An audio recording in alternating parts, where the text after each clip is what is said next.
La fois passée, Dieu avait permis que nous puissions parler sur le premier et le deuxième commandement. Pour ceux qui étaient là, nous avions parlé sur le premier commandement. Est-ce que quelqu'un peut dire c'est quoi le premier commandement? Tu as déjà oublié?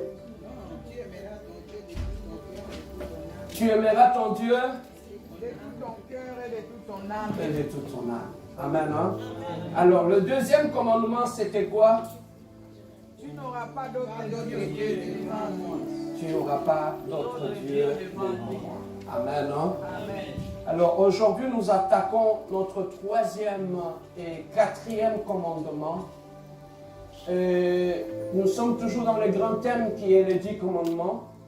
Le sous-thème que nous allons exploiter aujourd'hui, tu sanctifieras le jour du sabbat et tu honoreras ton père et ta mère.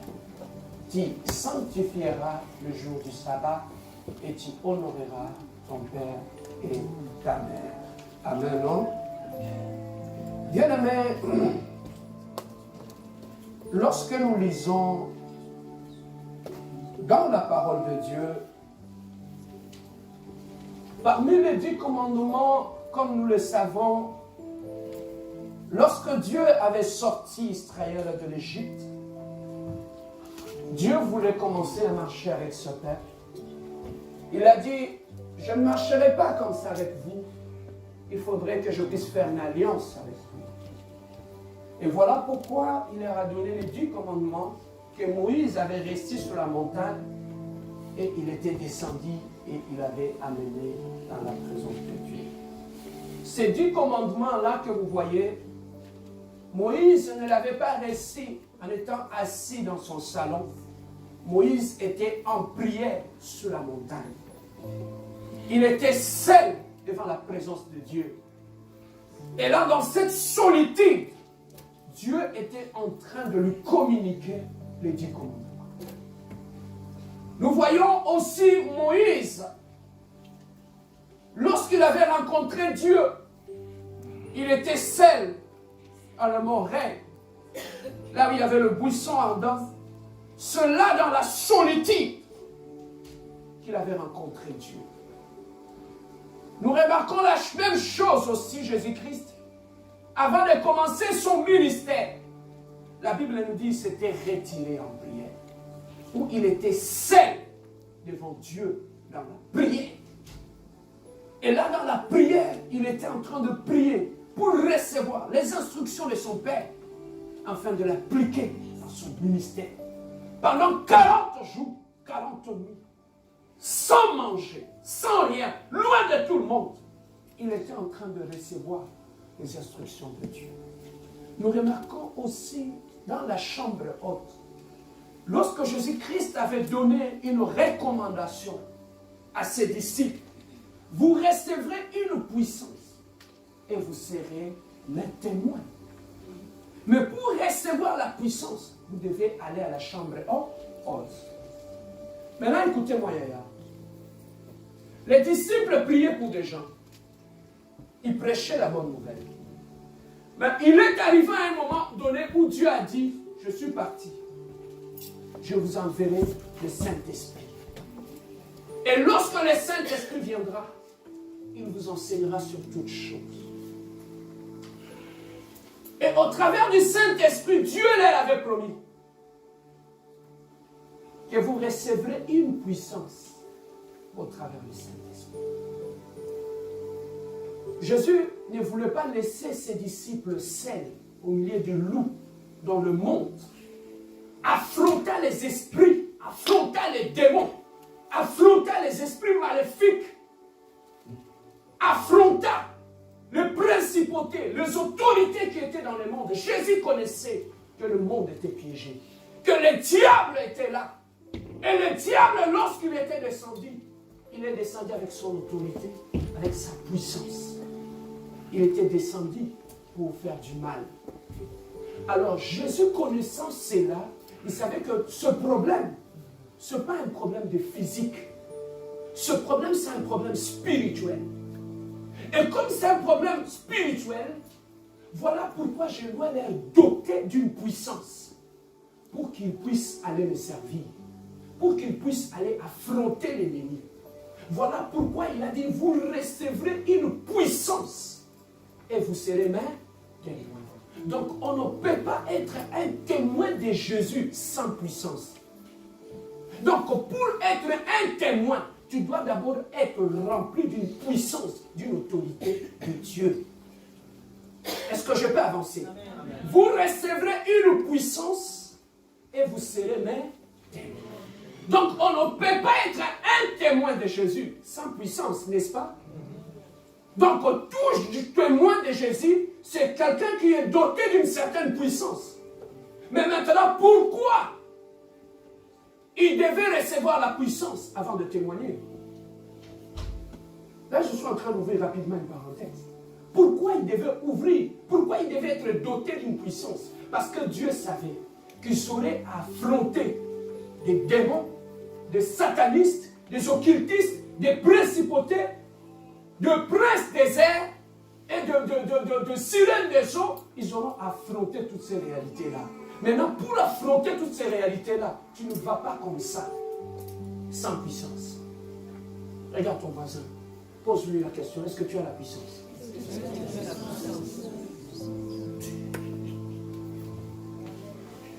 Est-ce que toi-même, comme tu es là, est-ce que tu es sûr que tu as la puissance? Qui est sûr qu'il a la puissance?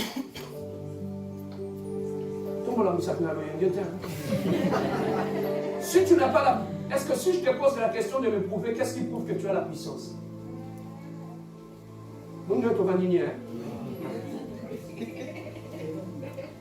Amen. Hein? Vous recevrez une puissance et vous serez même. Le problème de l'Église actuellement, l'Église n'a plus de puissance.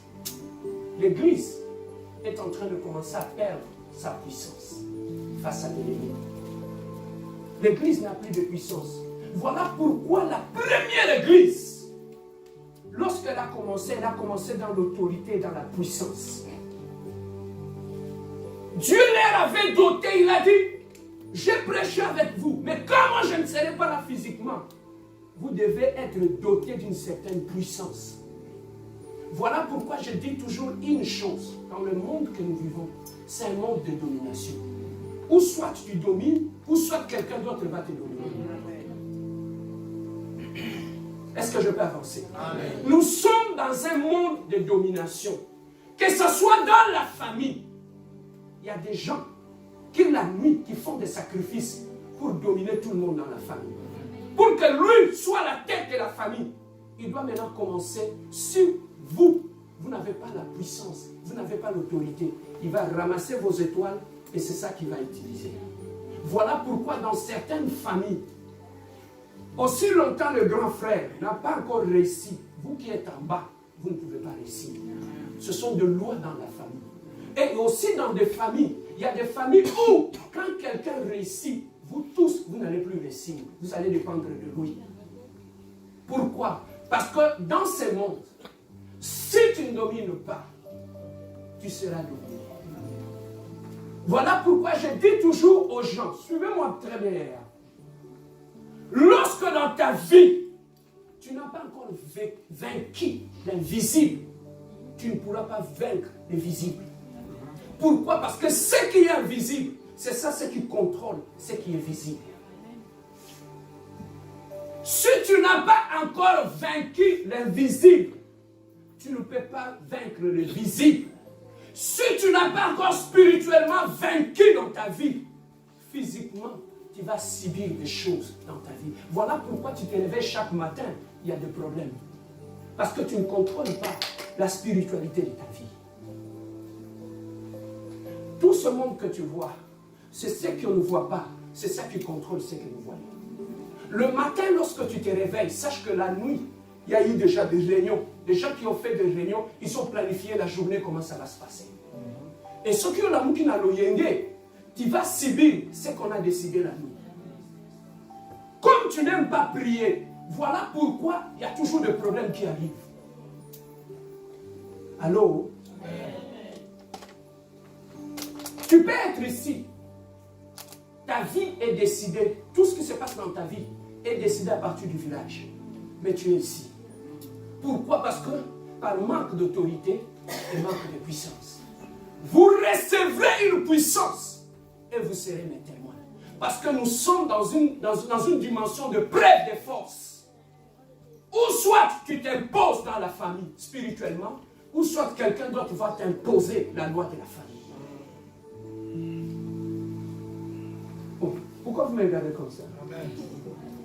Hein? Tu sais le problème que tu as dans ta vie, c'est quoi?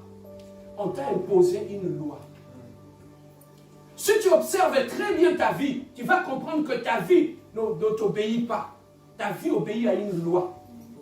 Même quand tu veux que les choses aillent bien, mais ta vie ne t'obéit pas. Parce que la vie a reçu l'ordre de quelqu'un d'autre dans la famille par rapport à laquelle tu obéis. Tu sais que ta vie peut être planifiée à la lettre par le monde de ténèbres.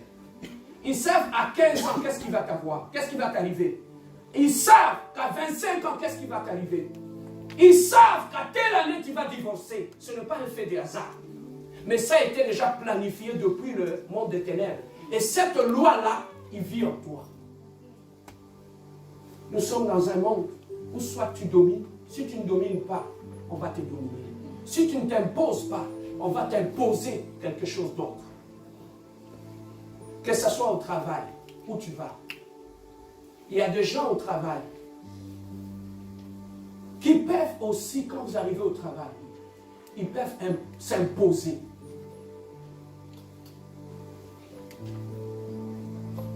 La sorcellerie, l'occultisme, ça existe aussi dans nos travails. Dans nos familles, dans nos églises, partout où nous allons. Je ne sais pas pourquoi le Saint-Esprit m'oriente d'abord à vous dire ces choses. Nous sommes dans un monde physique qui est contrôlé par la spiritualité. Voilà pourquoi Dieu avait prévenu à ses disciples, vous serez mes témoins. Mais ces problèmes, ce n'est pas un problème physique. Voilà pourquoi, comme je sais que vous serez affrontés à des esprits, à des démons, à des autorités, je dois vous doter d'un certain pouvoir. Tu vois, quand on dit le nom de Jésus, au nom de Jésus dans la prière. Hein? Tu vois, quand on dit au nom de Jésus dans la prière.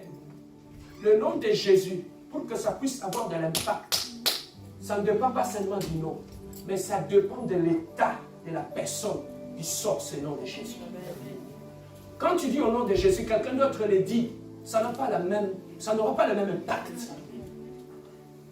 Pourquoi? Parce que le nom de Jésus qui sort de ta bouche doit d'abord sortir de la bouche d'une personne qui respecte le principe spirituel. Pasteur, comment je peux avoir la puissance? Qui va avoir la puissance? Qui va avoir l'autorité? Tu sais pourquoi tes prières ne marchent pas? Parce que tu n'as ni puissance ni autorité.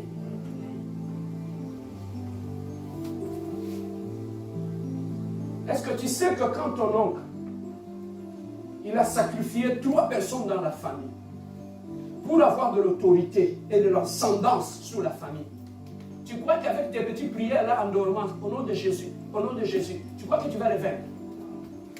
Non. Pourquoi Jésus-Christ, qui était Dieu, avant de commencer son ministère, il devait jeûner 40 jours, 40 nuits? Ce n'est pas pour amuser la galerie. Un chrétien sans prière, sans jeûne, c'est un chrétien qui n'a pas de puissance. Un chrétien qui ne jeûne pas, un chrétien qui ne prie pas, c'est un chrétien qui n'a pas de puissance. L'église, où on était à l'église protestante, on faisait des choses par formalité. La liturgie, tout est déjà bien planifié. L'esprit n'était pas dans tout ce qu'on faisait. Tout était fait intellectuellement. L'église protestante, dans une église qui a la puissance, la Bible dit, le méchant ne subsistera jamais dans l'assemblée des saints. Là où il y a les saints, là où il y a la prière, un sorcier pour vendre la terre. Amen. On a compassion à pour vendre la terre. Amen. Avant que toi tu arrives ici, est-ce que tu sais qu'à 4h du matin, il y a des gens qui sont venus prier ici? Hein? Ah, tout ça, on a raté, c'est la prière. Amen. Le soir, le nom est gossé à la ventile. Dieu va t'exposer. Voilà pourquoi, bien aimé, tout chrétien, tu dois passer plus de temps dans la prière. Comment nous pouvons acquérir la prière? La puissance et l'autorité, c'est dans la prière. Plus tu passes le temps dans la prière, tu sais, plus tu pries, plus tu passes le temps dans la prière. Bien aimé, sur le plan physique, tu ne vois rien. Je peux venir ici prier pendant 3 heures. Quand je sors ici, quand tu me vois, je suis toujours la même personne, n'est-ce pas? Physiquement, rien n'a changé. Mais spirituellement, je me suis connecté à la source. Tu vois là, le téléphone portable. Quand tu le branches pendant 3 heures, et comme un full thé, toi, tu ne te branches pas. Voilà pourquoi tu es toujours low bat spirituellement. Regarde ton voisin, dis-lui, ne sois plus low bat. Maintenant, je vais vous poser une question. On a dit, soyez low bat, soyez chargés. Mais est-ce que quand on commence à low bat, tu te rends compte? Qui se rend compte quand il sent que je n'ai plus de puissance, c'est fini là?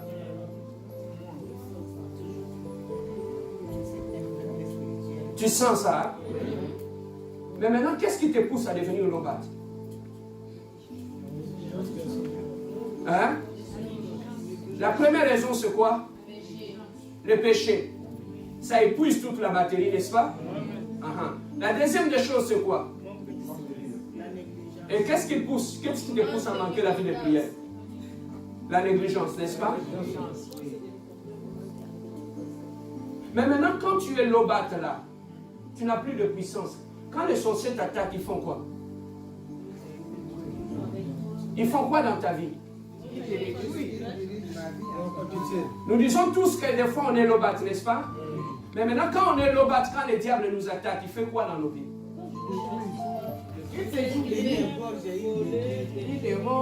Il peut rentrer, faire tout ce qu'il veut, non? À beaucoup de sopendo. Hein? Maintenant, regarde ton voisin. Demande-lui, est-ce que tu as ça?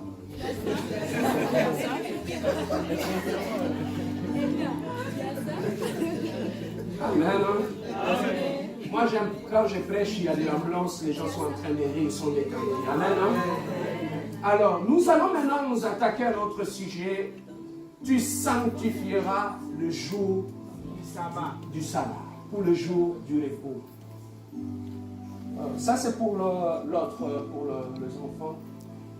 Alors, Exode chapitre 8, verset 12. Est-ce que nous pouvons tous le lire d'un commun accord? Oui. Ok? Oui. 1, 2, 3. Souviens-toi du jour du repos pour le sanctifier. Tu travailleras 6 jours et tu feras tout ton ouvrage. Mais le 7e jour est le jour du repos de l'Éternel, ton Dieu. Tu ne feras aucun ouvrage, ni toi, ni ton fils, ni ta fille, ni ton serviteur, ni ta servante, ni ton bétail, ni l'étranger qui est dans tes portes. Car en 6 jours, l'Éternel a fait les cieux, la terre et la mer, et tout ce qui est contenu. Et il s'est reposé le 7e jour. C'est pourquoi l'Éternel a béni les jours du repos et l'a sanctifié. On s'arrête là. Est-ce qu'on respecte tout ça? Non. Hein? Non. Regarde, c'est ce matin quand je lis, j'ai pris conscience. Hein? Moi aussi, je n'ai jamais vu ça. Ah? Hein? Il y a beaucoup de choses ici. Hein? Pour les dimanches seulement. Mais ça, c'est grave. Pour les dimanches. Il a dit, tu travailleras combien? 6 jours. 6 jours. Seulement. Tu feras tout ton ouvrage. Mais le 7e jour est le jour de quoi? Du repos de l'Éternel, ton Dieu. Alors, ce 7e jour, qu'est-ce que tu ne feras pas? On y va. Aucun ouvrage. Toi, tu les respectes? Hein? Non. Non. On ne respecte pas. Ok. On y va, on continue. Ni toi, ni ton bétail, ni ton fils, ni ta fille, ni ton serviteur, ni ta servante, ni ton bétail, ni l'étranger qui est dans tes portes. Car quoi? En 6 jours, l'Éternel a fait les cieux, la terre et la mer, et tout ce qui est contenu. Et il s'est reposé le 7e jour. C'est pourquoi l'Éternel a béni le jour du repos et l'a sanctifié. L'Éternel a béni le jour du repos et l'a sanctifié. Donc le dimanche est un jour de repos béni de Dieu. Et c'est un jour sanctifié. Amen. Et maintenant, pendant ce jour qui est béni et sanctifié, il y a des choses que tu dois faire et que tu ne peux pas faire pour bénéficier de la bénédiction qui est attachée à cette journée. Allô? Pourquoi vous me regardez comme ça? Alors, c'est que Dieu est allé même. Lorsque nous regardons ici, il dit quoi? Ni ton bétail. Il a interdit même aux animaux. Même aux animaux. Même aux chiens. Il les a interdits ce jour de dimanche. Maintenant, qu'est-ce que Dieu nous dit par rapport à ces jours? Il a dit, tu sanctifieras le jour du repos. Maintenant, qu'est-ce que veut dire réellement sanctifier le jour du repos? C'est là qu'il y a la question. Qu'est-ce qui veut dire réellement sanctifier le jour du repos? Sanctifier ces jours, ça veut dire aussi honorer ces jours. Honorer ces jours du repos. Sanctifier les jours du repos de l'Éternel. C'est honorer cette journée de l'Éternel. Maintenant, bien-aimés dans le Seigneur, ici, Dieu, lorsqu'il nous dit de sanctifier les jours du repos de l'Éternel, il s'adresse à nous, à toi. Que c'est à toi, c'est de sanctifier le jour de l'Éternel. Dieu n'est pas en train de négocier avec toi. Il t'impose cela. Que tu sanctifieras le jour du repos de l'Éternel. Amen, hein? Alors, à quoi nous sert ce jour du repos de l'Éternel? La première des choses, c'est une journée qui appartient à Dieu. Ce n'est pas à nous. Il nous a donné 6 jours. Et le 7e jour, c'est à lui. Alors, il a dit pendant 6 jours, il a travaillé. Et le 7e jour, c'est d'abord le jour du repos. Mais pourquoi Dieu veut qu'on arrête tout le travail? Pour qu'on puisse rester sanctifié cette journée. Il y a un but. Il dit, cette journée, tu ne travailleras pas. Mais tu ne travailleras pas pourquoi? Ce n'est pas seulement pour te reposer. Mais tu sanctifieras ces jours. La première des choses, Dieu veut qu'on arrête tout. Pour que tu regardes les 6 jours. Et que tu puisses constater ce que Dieu a accompli dans ta vie. C'est une journée de reconnaissance. Amen. À Dieu. Il m'a donné 6 jours. Le 7e jour, le dimanche, désormais, ça sera une journée de reconnaissance. J'aimerais qu'à partir d'aujourd'hui, que tu fasses, que tu changes le nom de dimanche. Ils appellent ça dimanche. Mais toi, appelle ça le jour de reconnaissance à Dieu. Il a dit, il a travaillé, il n'a pas travaillé pour lui. Le ciel était déjà créé. Tout était déjà fait. Mais les 6 jours que Dieu avait travaillé, il n'avait pas travaillé pour lui. Il a travaillé pour notre bien. Et Dieu ne s'était pas arrêté hier. Jusqu'aujourd'hui, Dieu continue à travailler pour ton bien. Parce qu'il a dit, je connais le projet que j'ai formulé pour vous. Des projets de bonheur et non de malheur. Afin que vous puissiez avoir un avenir et de l'espérance. Donc, lorsqu'il a un plan dans ses mains, on ne s'arrête pas qu'à regarder la beauté du plan. Mais après avoir créé le plan, on travaille maintenant pourquoi? Pour concrétiser le plan qu'on a. Donc pendant 6 jours, Dieu est en train de continuer à travailler dans ta vie. Et le 7e jour, c'est le jour où tu arrêtes tout. Tu regardes du lundi jusqu'au samedi. Il m'a donné le souffle de vie. Il m'a donné la santé. Il a pris soin de mes enfants. Et le 7e jour, c'est un jour où je reconnais la bonté de Dieu pour ma vie. Voilà pourquoi cette journée-là, comme tous les autres jours, j'aurai l'attitude de reconnaissance par rapport à Dieu. Ce n'est pas un jour qui m'appartient, mais c'est un jour dans ma vie que j'ai établi pour manifester l'attitude de reconnaissance par rapport à Dieu. Qui dit attitude de reconnaissance, dit adoration. Voilà pourquoi nous adorons ici. Nous revenons. C'est comme les 10 lépreux. 9 ont été guéris. Il n'y a qu'un seul qui était revenu au pied du maître pour lui dire merci. Et celui qui était revenu, il a eu une recommandation que les 9 autres n'ont pas dit. Pourquoi? Parce qu'il était revenu. Et Dieu lui a dit, va, ne rentre pas dans la ville, va de l'autre côté.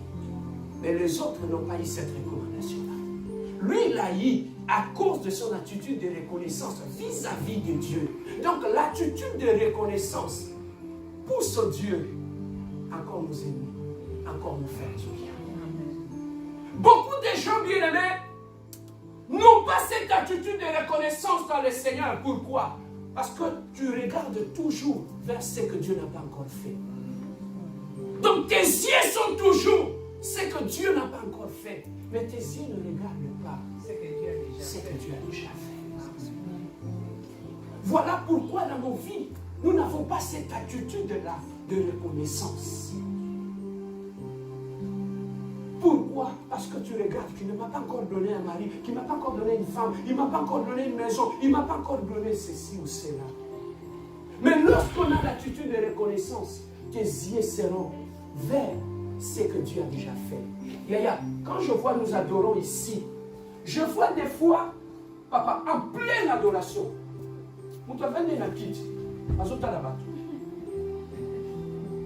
Ça prouve que dans ta vie, papa, je me pose toujours cette question.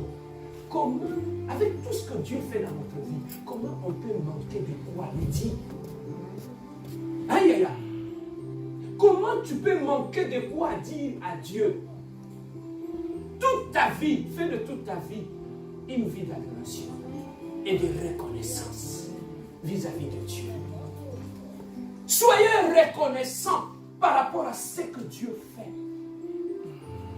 Si même aujourd'hui, nous avons du mal à soutenir même nos églises, à soutenir même le loyer de l'église, nous tout simplement parce que dans notre cœur, il n'y a pas l'attitude de reconnaissance. Celui qui a l'attitude de reconnaissance, il ne calcule pas. Je vis une fois à Kinshasa, on avait un problème où on devait payer, je crois, quelque chose. Papa, il y a des gens qui ont l'attitude de reconnaissance. Ce papa-là est venu à l'église. Il manquait de l'argent, il fallait qu'on puisse avoir, je crois, $30 où on devait payer quelque chose. Mais on n'avait pas l'argent dans la caisse de l'église. Ce jour-là, je vis l'attitude de cet homme. J'ai eu des larmes aux yeux. Papa, il n'avait pas l'argent. Il dit, pasteur, je n'ai pas l'argent. Je ne sais pas qu'est-ce que je peux faire. Papa, qu'il te signe. À l'université, lui, pasteur, pour nous take. Tu dois $30 pour foutre la l'église. Je me suis posé des questions. Comment un papa de son rang peut enlever la veste et donner pour qu'on puisse le vendre? J'ai compris qu'il y a des gens dans la vie, Dieu a tellement fait des choses dans leur vie que leur vie est devenue une vie de reconnaissance. Que ma vie est une vie de reconnaissance. On ne me demande pas dans mon église s'il y a des papiers de toilette ou pas. Quand j'entre dans la toilette, je viens avec. Quand j'ai l'attitude de reconnaissance, partout où je suis, cette attitude va me pousser à penser à la maison de mon Père. David a été béni de Dieu. Pourquoi? Dieu ne lui a rien demandé. David a commencé à rassembler le matériau. Il a